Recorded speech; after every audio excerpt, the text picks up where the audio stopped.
بسم الله الرحمن الرحيم.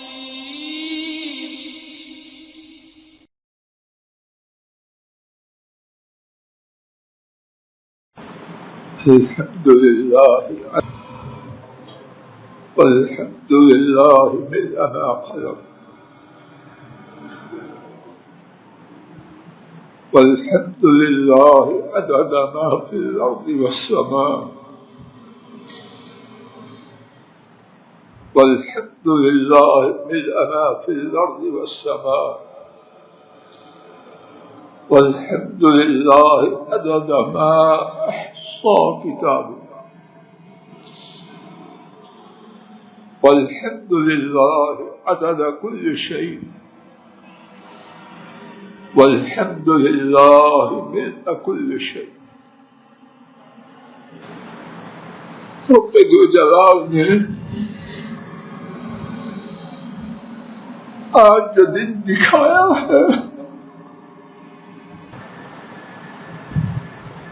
ان کی بلند و بالا ذات مقدس کی قسم ہم خصوصاً میں ناکارہ نالائق اس دن کے دیکھنے کے اہل جو ان کی کرم نوازی ہے، اور اللہ کرے کہ یہ کرم نوازی ان کے شکر، ان کے حضور جھکنے، ان کے حضور بہت زیادہ عاجزی کرنے،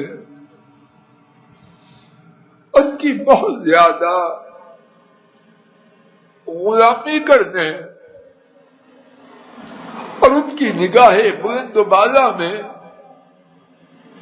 کھوٹوں، ریاکاروں، بدبختوں سے نکلنے کا وہی سبب بنا. اور رب کریم کا یہ جو فضل کرم ہے، میں ناکارہ اس کے بیان کرنے سے اور اس کا شکر کما حق ادا کرنے سے اپنے آپ کو مکمل طور پر عاجز اور بے بس پاتا. اللہ کریم اسی عاجزی اور بے بسی کی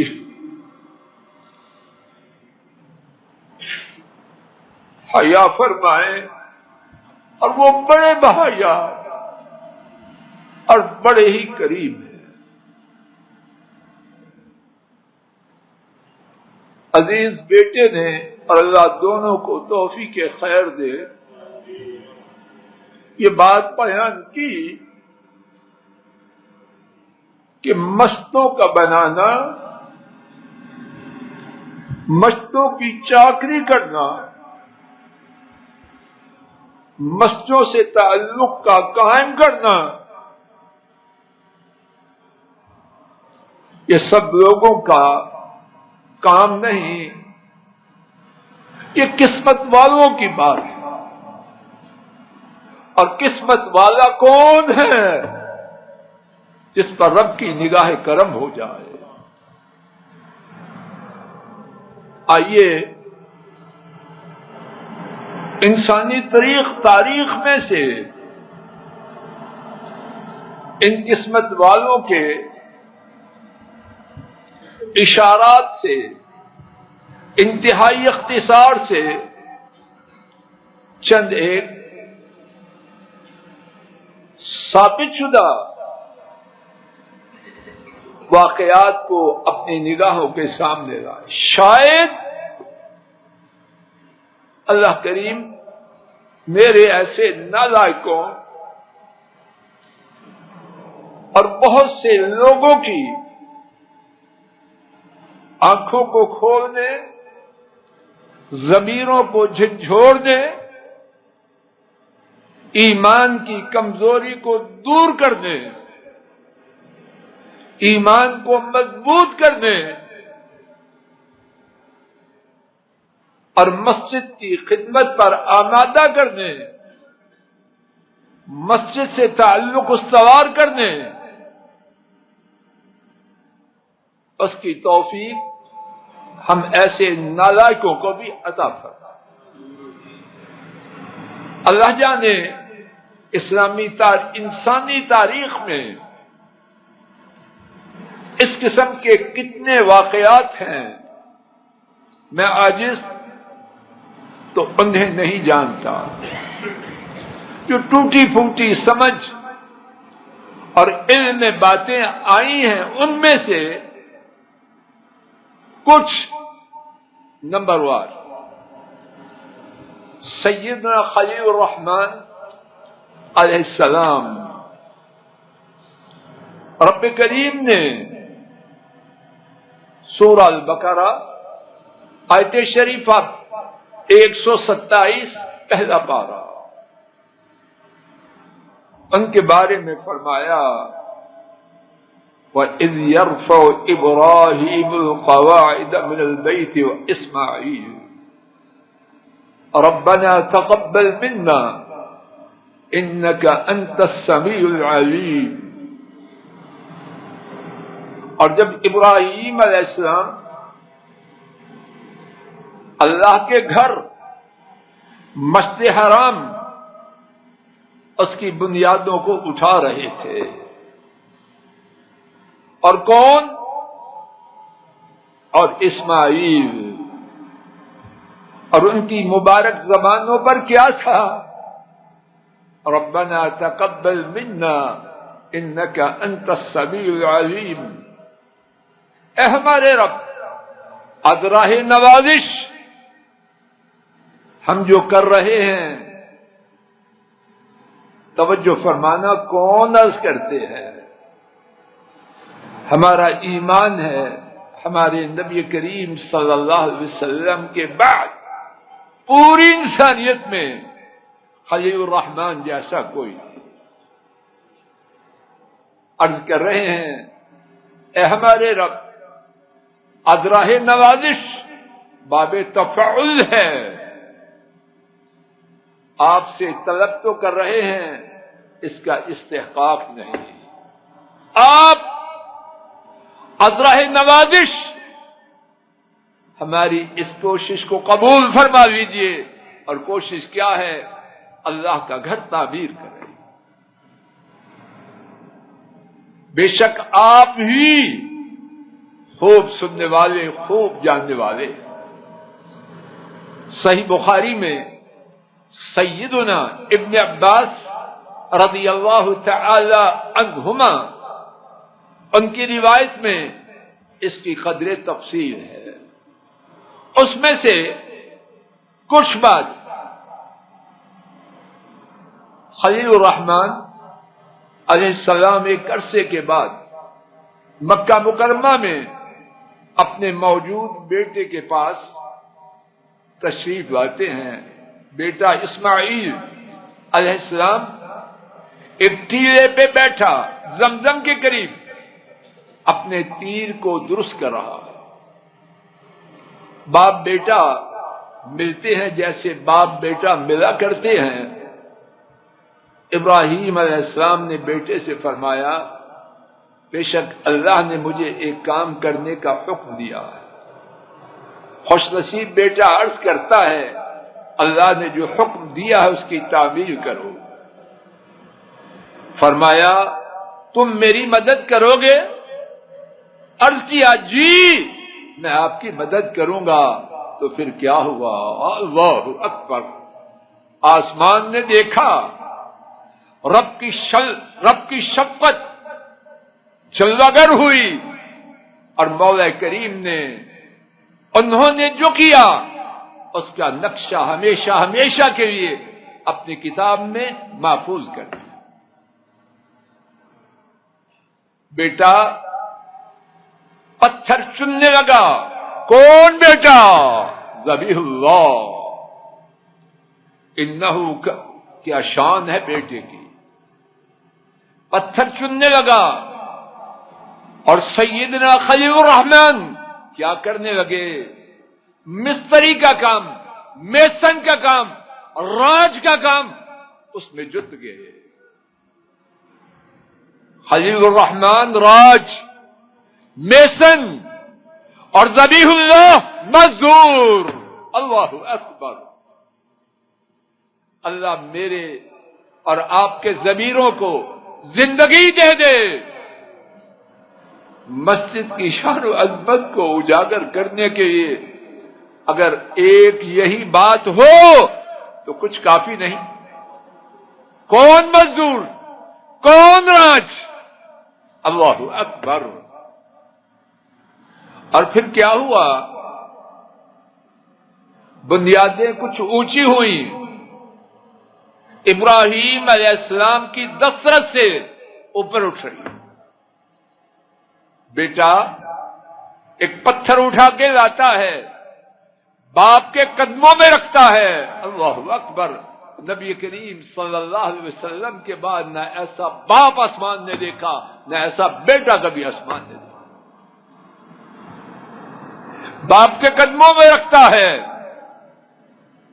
بیٹا پتھر لائے جا رہا ہے اور باپ اس لائے ہوئے پتھر پر اپنے قدم جماتے ہوئے بیت اللہ کی تعمیر کر رہے ہیں. جو تعمیر کے لیے نقل و حرکت کی ضرورت ہے، یہ بات تفسیر میں عرض کر رہا ہوں. پتھر حرکت کرتا جاتا ہے. اوپر بلند ہونے کی ضرورت ہے، پتھر بلند ہوتا جاتا ہے. اور پھر کیا ہے؟ بناتے جاتے ہیں. بیت اللہ کی دیوار بناتے بناتے گھومتے ہیں اور زبان مبارک پر وہی الفاظ ہیں جو رب ذوالجلال نے اپنے قرآن میں ہمیشہ ہمیشہ کے لیے محفوظ کر دیے. ربنا تقبل منا انك انت السميع العليم. اور پھر کیا ہے؟ اللہ اکبر.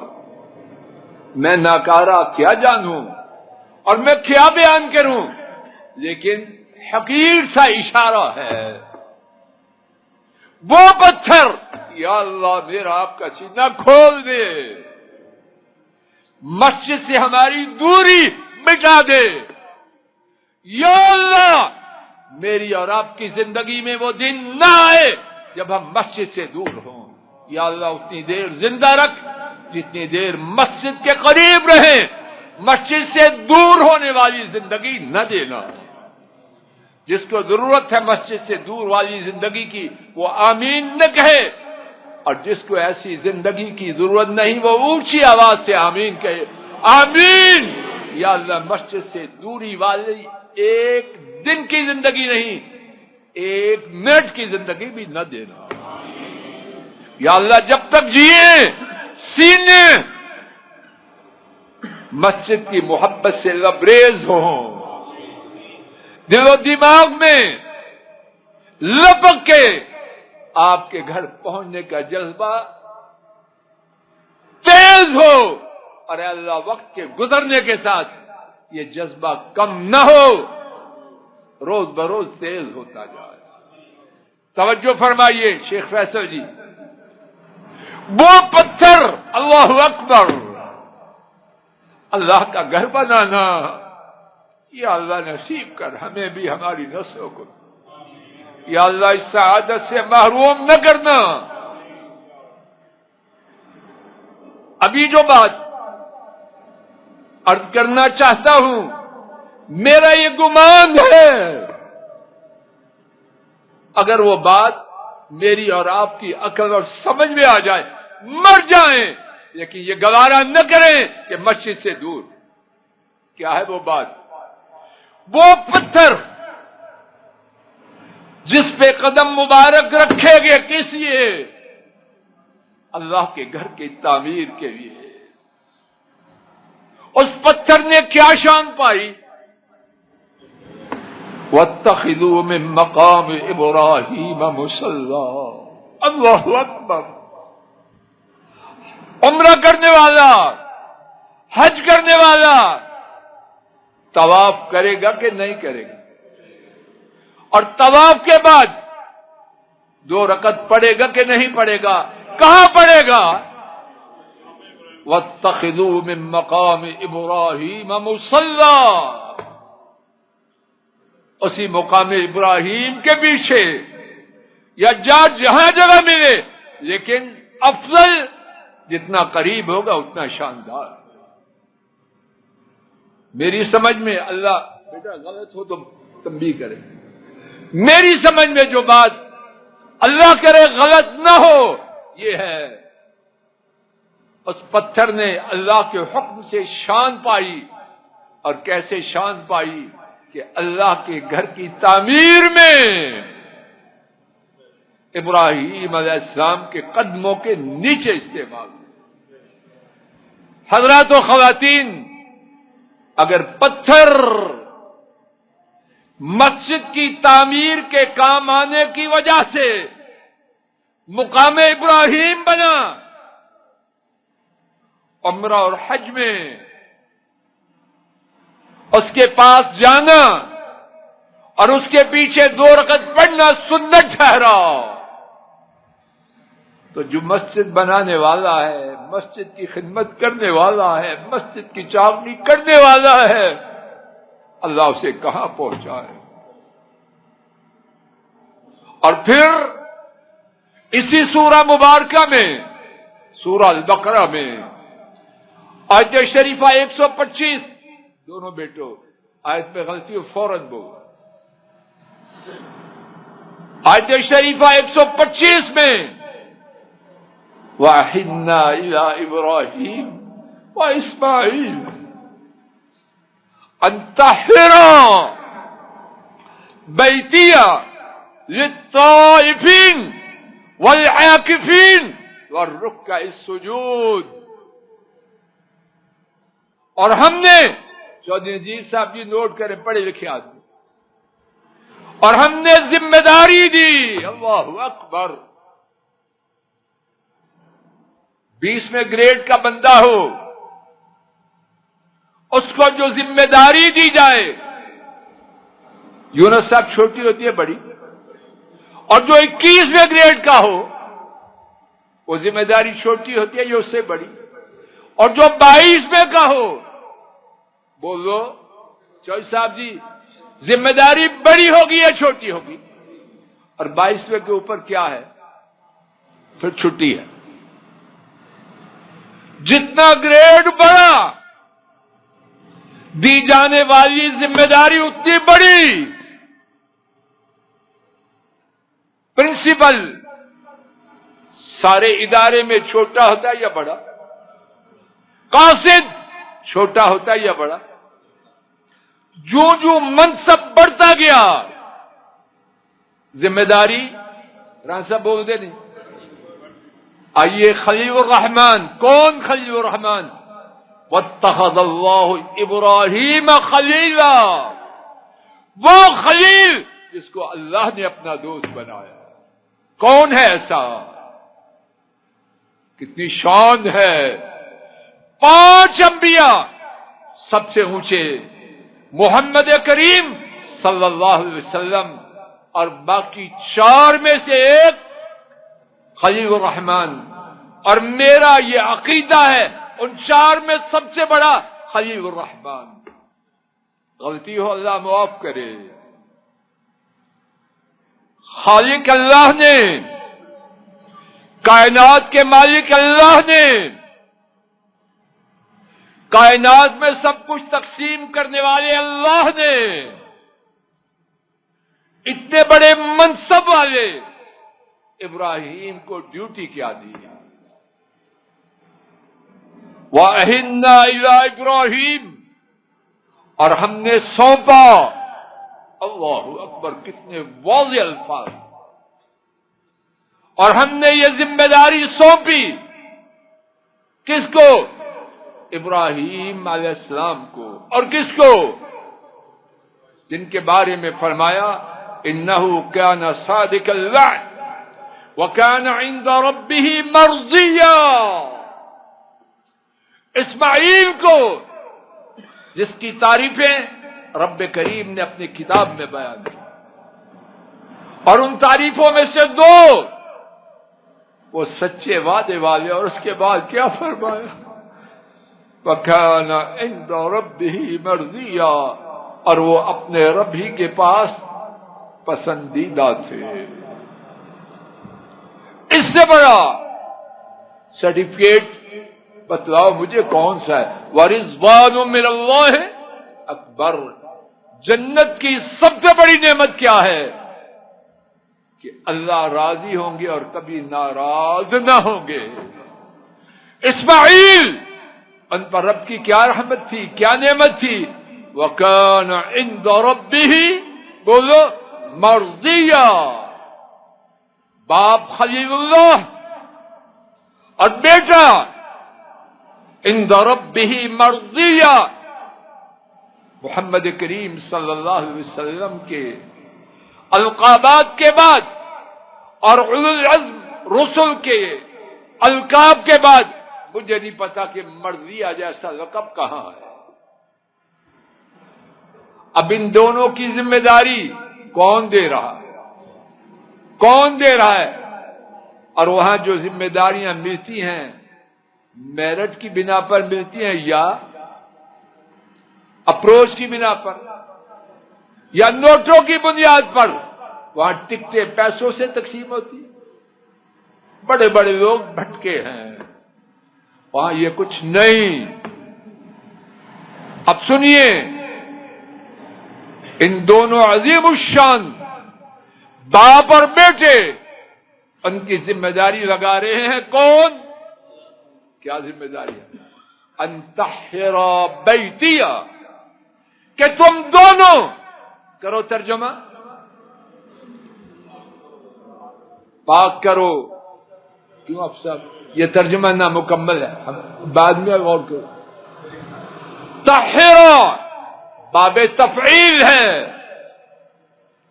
اور باب تفعیل کا معنی زیادہ ہوتا ہے کہ دونوں اچھی طرح صاف کرو میرے گھر کو۔ جس گھر کو اچھی طرح صاف کرنے کی ذمہ داریاں کس کی؟ خلیل الرحمن کی، ذبیح اللہ کی۔ اس گھر کی خدمت، اس کی کیا شان ہے، اللہ گواہ ہے۔ میری سمجھ کے مطابق اس کی شان کی، اس کی شان کا احاطہ کرنا میرے ایسے نہیں بلکہ میرے خیال میں بڑے بڑے علماء فضلاء ان کی طاقت سے بھی باہر۔ اور یہ بات رب کریم نے ایک مقام پہ نہیں فرمائی، سورہ الحج 17واں پارہ آیت شریفہ 26، اس میں بھی رب کریم نے فرمایا وَطَهِّرْ بَيْتِيَ لِلطَّائِفِينَ وَالْقَائِمِينَ وَالرُّكَّعِ السُّجُودِ۔ اور تو، یہاں خطاب ہے ابراہیم علیہ السلام کو، اور تو میرے گھر کو اچھی طرح صاف کر،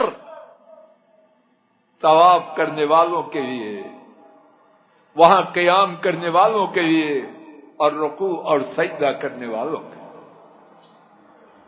اور پھر ابراہیم علیہ السلام نے یہ گھر بنایا، گھر بنا کے چھوڑ چھاڑ کے چلے گئے۔ توجہ فرمائیے،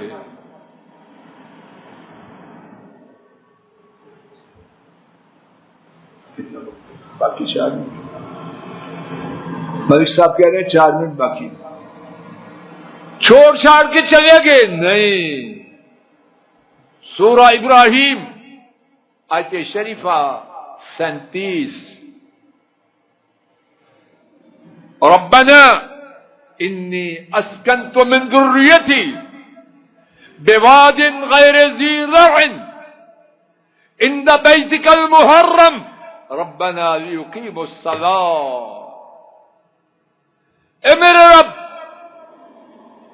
یقیناً میں نے اپنی کچھ اولاد کو ایسی وادی میں بسایا ہے جس میں کوئی کھیتی نہیں، یہاں کھیتی نہ ہو، سبزہ نہ ہو، وہاں کوئی اپنی اولاد کو چھوڑتا؟ لیکن کیا ہے وہاں؟ عند بیتک المحرم، وہاں تیرا حرمت والا گھر ہے۔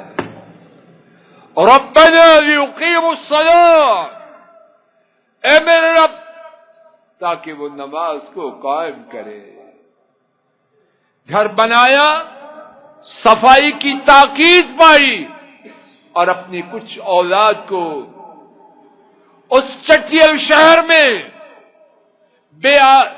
ایسے شہر میں جہاں کھیتی کا نام نہیں، وہاں بسا۔ اور یہ سلسلہ چلتا رہا، اور اللہ کی توفیق سے آج تک چلتا ہے اور چلتا رہے گا۔ لیکن خوش نصیب ہے وہ جو اس سلسلہ سے تعلق جوڑے، انتہائی اشارے سے اللہ کے ہاں سب سے محبوب، سب سے بلند و بالا نبی کریم صلی اللہ علیہ وسلم کے بارے میں 2 منٹ میں 2 باتیں سن لیجیے اور بات کو ختم کر دیتے۔ نبی کریم صلی اللہ علیہ وسلم مکہ مکرمہ سے ہجرت کر کے مدینہ طیبہ کے جوار میں بنو عمرو بن عوف اس قبیلے کی جگہ میں آئے جس کا نام قبا ہے۔ صحیح بخاری میں سیدنا انس رضی اللہ تعالی عنہ نے بیان کیا، 14 دن وہاں ٹھہرے، 14 دن بعد وہاں روانہ ہو گئے جہاں آج آپ کا حجرہ شریف ہے۔ تو کیا کیا؟ 14 دن وہاں ٹھہرتے ہوئے روانگی سے پہلے وہاں مسجد بنائی اور اس میں نمازیں ادا کر دی۔ دوسری بات، مدینہ طیبہ میں پہنچے، صحیح بخاری میں عروہ بن زبیر رضی اللہ تعالی عنہ بیان کرتے ہیں، نبی کریم صلی اللہ علیہ وسلم وہاں تشریف لائے۔ ٹھہرنے کے بعد جن کاموں کی طرف توجہ سب سے پہلے کی، ان میں سے ایک کام بنو نجار سے 2 یتیموں کا پلاٹ جہاں وہ کھجوریں خشک کرتے تھے وہ خریدنا۔ بات کو مختصر کر رہا ہوں۔ اور کیا ہوا؟ حضرات صحابہ اور نبی کریم صلی اللہ علیہ وسلم وہاں مسجد نبوی کی تعمیر میں جت گئے۔ سیدنا خلیل الرحمن ان کے بارے میں ایک کام کا ذکر میرے علم میں ہے، یہاں 2 کام کیے۔ عروہ بن زبیر کی روایت میں صحابہ پتھر اٹھا رہے ہیں، صحابہ اینٹیں اٹھا کے لا رہے ہیں، نبی کریم صلی اللہ علیہ وسلم بھی ساتھ پتھر اٹھا کے لیا۔ اور اللہ کی رحمت کی طلب میں زمان مبارک پر اشعار کی صورت میں بات نکل رہی ہے، ھذا الحمار ھذا الحمال لا حمال خیبر لا حمال خیبر ھذا بر ربنا واطہر۔ یہ بوجھ ہمیں یہ پسند ہے، خیبر کا بوجھ۔ خیبر میں کیا تھا؟ پھل تھے، باغات تھے، اور اپنے باغوں کی وجہ سے مشہور تھا۔ ہمیں خیبر کے پھل نہیں، یہ اینٹوں کا اٹھانا یہ پسند ہے۔ اے ہمارے رب، یہ زیادہ نیکی والا اور زیادہ پاکیزہ۔ اور دوسرا کام امام ابن ماجہ نے سیدنا انس رضی اللہ تعالی عنہ سے روایت کیا، نبی کریم صلی اللہ علیہ وسلم اور صحابہ مسجد نبوی کی تعمیر کر رہے ہیں۔ صحابہ پتھر لا رہے ہیں اور نبی کریم صلی اللہ علیہ وسلم معمار کی حیثیت سے اس کی دیواروں کی چنائی کر رہے ہیں. نوٹ فرمانا، سیدنا خلیل الرحمن انہوں نے کیا کام کیا جس کا ذکر آیت شریفہ میں ہے اور جس کی تفصیل صحیح بخاری میں ہے. انہوں نے معمار کا کام کیا اور اسماعیل نے مزدور کا، اور نبی کریم صلی اللہ علیہ وسلم نے مسجد نبوی میں مزدور کی حیثیت سے بھی کام کیا اور راج کی حیثیت سے بھی. اس کام کے لیے سید الخلق اللہ کو سب سے پیارے مزدور بھی بنے اور مستری بھی بنے. اس ایسا کام کہاں سے لائے؟ یا اللہ، جتنی زندگی ہے اپنے فضل و کرم سے اس کام میں لگا دے اور اخلاص سے. یا اللہ، اپنا مال، اپنی جان، اپنی عزت، اپنی اولاد، جو کچھ آپ نے دیا ہے اپنی مسلوں کے لیے لگانے کی توفیق دے. یا اللہ، جو ہے وہ آپ کا ہے اور توفیق بھی آپ نے دینی ہے. یا اللہ، ہم میں سے ہر ایک کو تا زندگی ان گھروں کی خدمت میں لگا دے، ہماری نسلوں میں اس خیر کو جاری و ساری فرما دے. اے اللہ، اس کے بغیر زندگی نہ دینا، اس کے بغیر زندگی بیکار. یا اللہ، مشتوں سے رشتہ ہو، مشتوں سے تعلق ہو اور ان کی خدمت کے لیے ہم وقت آپ کی توفیق سے مستعد اور تیار ہوں. اور اے اللہ، اس کے لیے ہمت دے، قوت دے، وسائل دے، عقل دے، سمجھ دے اور زندہ دل اور زندہ ضمیر عطا فرما. یہ مسجد جس میں اللہ کریم نے ہم ناکاروں کو یہ موقع عطا فرمایا ہے اللہ کے فضل و کرم سے، اور پھر اللہ کے بندوں کی توجہ سے یہ صورت اختیار کی. اور ان میں سر فہرست فیصل ٹاؤن کی سوسائٹی والے، اللہ ان پر بے پناہ رحمتیں کرے. وہ ہماری دل سے دعاؤں کے حقدار ہیں.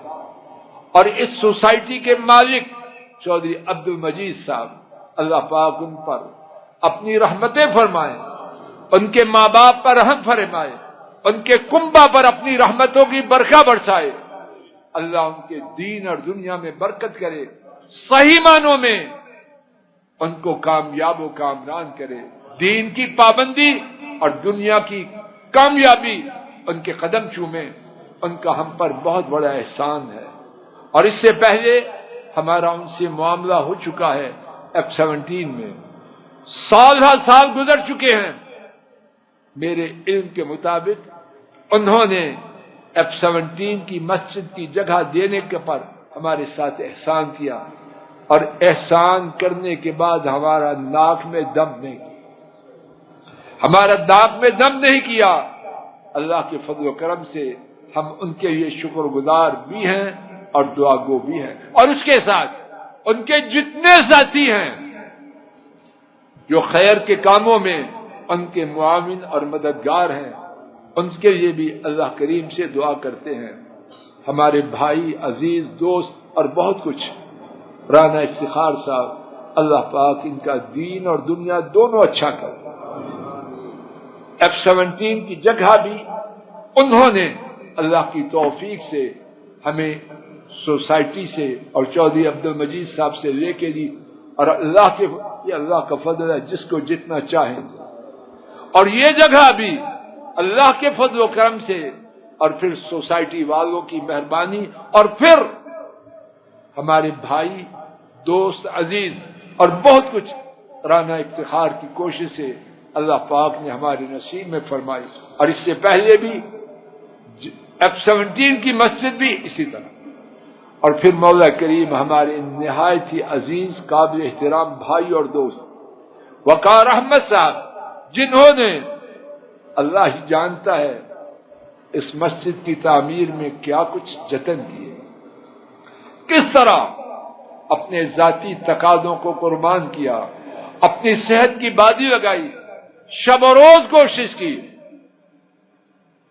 بارش میں، گرمی میں، سردی میں، اور انشاءاللہ الرحمن ہماری نگاہیں دیکھ رہی ہیں کہ ہمارے بھائی بدلہ پا رہے ہیں اللہ سے خیر کا، اور انشاءاللہ یہ بھی پائیں گے، ان کی نسلیں بھی پائیں گے۔ اللہ ہمارے دونوں بھائیوں پر، ان کے کنبوں پر، ان کی نسلوں پر اور ان کے والدین پر اپنی رحمتوں کی برکھا برسے۔ اے مولا کریم، اپنے فضل و کرم سے اس مسجد سے اور دیگر مساجد سے پیار کرنے والا، خدمت کرنے والا، چاکری کرنے والا، صفائی کرنے والا، ان کے لیے دعا کرنے والا، ان کے لیے خیر کی بات کرنے والا، ان کے لیے نیک جذبات رکھنے والا وہ تھا، ہے، جو ہوگا۔ اے اللہ ان سب پر، ان کے والدین پر، ان کے کنبوں پر، ان کی نسلوں پر رحم فرما، اور اے اللہ ہم ناکاروں کو بھی ایسے ہی خوش نصیب لوگوں میں شامل فرما۔ اے اللہ اس مسجد کو ہمارے لیے مبارک بنانا، ہمارے لیے خوشبختی کا سبب بنانا، ہمارے لیے حجت بنانا۔ اے اللہ ہمارے گناہوں کی معافی، درجات کی بلندی، اپنے قرب کا ذریعہ بنانا۔ یا اللہ شوخی شیخی، چالاکی ہوشیاری، ریاکاری، جو لعنتیں عام ہیں، اور اللہ نہ کرے کہ ہم بھی ان لعنتوں میں ڈوبے ہوں۔ اگر اللہ وہ لعنتیں ہم میں ہیں ان کو یکسر دور فرما دیجیے، اور اگر نہیں موت تک ان سے ہمیں، ہماری نسلوں کو محفوظ فرما۔ اے اللہ یہ مسجدیں نمبرداری کے لیے نہ ہوں، اے اللہ یہ مسجدیں دنیا داری کے لیے نہ ہوں، اے اللہ یہ مسجدیں نوٹ بنانے کے لیے نہ ہوں، اے اللہ یہ مسجدیں ووٹوں کے لیے نہ ہوں، یا اللہ آپ کی رضا کے لیے۔ اے اللہ اب بھی ایسے ہوں، بعد میں قیامت تک بھی ایسے ہوں۔ یا اللہ اس مسجد میں کوئی ایسا بدبخت نہ آئے جو اس مسجد کو اور ہماری مسجدوں کو ووٹوں کا ذریعہ بنائے، نوٹوں کا ذریعہ بنائے، دنیاوی جاہ کا ذریعہ بنائے۔ یا اللہ ہمیں بچا، ہماری نسلوں کو بچا، ساتھیوں کو بچا، اور ان کی نسلوں کو بچا۔ اور اے اللہ ایسا کوئی گندا نہ اب نہ بعد میں ہماری مسجدوں کے قریب نہ آئے۔ اے اللہ اس مسجد کو آباد فرما، آباد فرما، آباد فرما۔ یا اللہ کتاب و سنت کا مرکز بنا۔ اے اللہ ہر آنے والے وقت میں اس کی آبادی میں، اس کی رونق میں، اس کی دینی خدمات میں اپنے فضل و کرم سے اضافہ فرما، اور اے اللہ ان کی خدمت کرنے والوں کے اخلاص میں، ان کے عمل میں، ان کی نیکی میں، ان کی عاجزی میں، ان کے خضوع و خشوع میں، اے اللہ ان کے اخلاق میں بہترین ترقی کا سبب بنانا۔ اے اللہ ہمارے گھروں میں دین کو جاری و ساری فرما۔ اے اللہ ہماری اولادوں کو ہماری آنکھوں کی ٹھنڈک بنا۔ اے اللہ ہمارے کنبے ایسے ہوں دیکھیں تو آنکھیں ٹھنڈی ہو جائے، دل باغ باغ ہو جائے۔ اے اللہ اور ہمیں اپنے کنبوں کے یہ باعث رحمت بنا۔ یا اللہ ہمارے کنبوں میں یہ عذاب نہ ہو کہ گھروں والے ہمارے یہ موت کی بد دعائیں اور تمنا کرتے رہے اور ہم ان کے لیے بد دعائیں کرتے رہے۔ یا اللہ ایسی زندگی سے، ایسے حالات سے پناہ مانگ۔ اے اللہ ہمارے آبا و اجداد، اے اللہ ہمارے گھر والے، ہمارے اعزاء و اقارب، بہن بھائی، آبا و اجداد، حضرات اساتذہ، محسنین، مخلصین، محبین، جو حالت اسلام میں فوت ہوئے ان تمام کے تمام گناہوں کو معاف فرما، درجات کو بلند فرما، اور ہم ناکاروں، نالائقوں، نکموں کو ان کے یہ صدقہ جاریہ بنا۔ اور اے اللہ ہماری اولادوں کو جتنی دیر زندہ ہے ہماری آنکھوں کی ٹھنڈک بنا، اور جب فوت ہو جائیں تو ہمارے لیے باعث مغفرت بنا، صدقہ جاریہ بنا۔